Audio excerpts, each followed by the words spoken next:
Assalamualaikum warahmatullahi wabarakatuh. Perkenalkan, saya Nur Fitri Rahmadani dengan NIM 24010080. Baik, di sini saya akan melakukan simulasi asuhan keperawatan dengan distress spiritual. Pertama-tama, saya akan menjelaskan sedikit apa itu distress spiritual. Jadi, distress spiritual adalah keadaan di mana seseorang mengalami kesulitan atau penderitaan dalam mencari makna, tujuan, atau kedamaian batin, terutama terkait dengan keyakinan, nilai, misalnya Tuhan, alam semesta, atau nilai-nilai luhur. Biasanya, distress spiritual muncul saat seseorang menghadapi situasi krisis, sakit berat, atau masalah hidup yang mengguncang keyakinan dan harapannya. Tanda-tanda dapat berupa merasa kehilangan makna hidup, merasa putus asa atau marah kepada Tuhan, merasa tidak terhubung dengan sumber kekuatan spiritual atau agama, dan merasa bersalah, berdosa, atau tidak layak. Saya di sini menggunakan panduan pengkajian spiritual yaitu VICA. Jadi, VICA itu merupakan akronim dari F yaitu keyakinan atau kepercayaan spiritual pasien. I yaitu pentingnya keyakinan tersebut dalam hidup pasien. C yaitu apakah pasien memiliki komunitas atau kelompok agama sebagai dukungan. A yaitu bagaimana pasien ingin aspek spiritualnya diperhatikan dalam perawatan kesehatannya. Berikut contoh simulasi asuhan keperawatan distress spiritual. Pagi, Pak Fari. Perkenalkan, saya perawat Fitri yang bertugas pada pagi hari ini yang akan membantu Bapak hari ini. Boleh saya berbicara sebentar tentang hal-hal yang mungkin membantu Bapak merasa lebih tenang dan nyaman secara spiritual? Apakah Bapak memiliki keyakinan atau kepercayaan spiritual tertentu yang penting dalam hidup Bapak? Seberapa penting keyakinan tersebut dalam hidup Bapak, terutama saat menghadapi kondisi kesehatan seperti sekarang?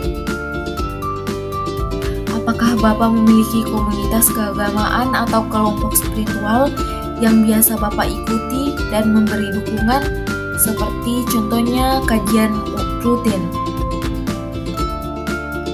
Apakah Bapak ingin kami bantu, misalnya dengan memanggil Ustadz, atau membantu Bapak berdoa di sini? Setelah melakukan pengkajian tadi, hasilnya pasien mengungkapkan sulit menjalankan ibadah, sholat, dan mengaji karena kondisi fisik lemah.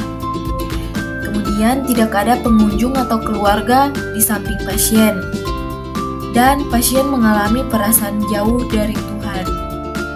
Diagnosa keperawatan yaitu distress spiritual berhubungan dengan kondisi penyakit ditandai dengan tidak mampu beribadah. Perencanaan keperawatan. Tujuan, setelah dilakukan intervensi keperawatan selama 3x24 jam, maka status spiritual membaik dengan kriteria hasil, kemampuan beribadah membaik, berinteraksi dengan orang terdekat, atau pemimpin spiritual membaik. Selanjutnya, kita mengobservasi pasien dengan mengidentifikasi ketaatan dalam beragama dan mengidentifikasi perasaan khawatir dan ketidakberdayaan.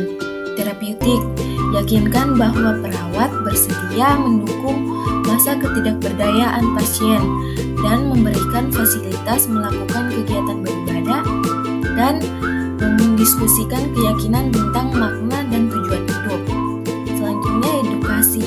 Anjurkan metode relaksasi dan meditasi. Kolaborasi. Atur kunjungan dengan ustadz. Selanjutnya, evaluasi keperawatan distress spiritual.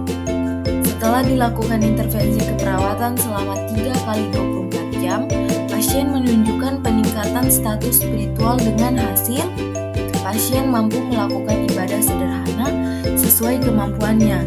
Pasien tampak lebih tenang dan menerima kondisi penyakitnya. Pasien mau berinteraksi dan berdiskusi dengan pemimpin spiritual seperti ustadz yang sudah dijadwalkan. Selanjutnya, Pasien menunjukkan minat untuk melakukan teknik relaksasi dan berdoa sesuai keyakinan.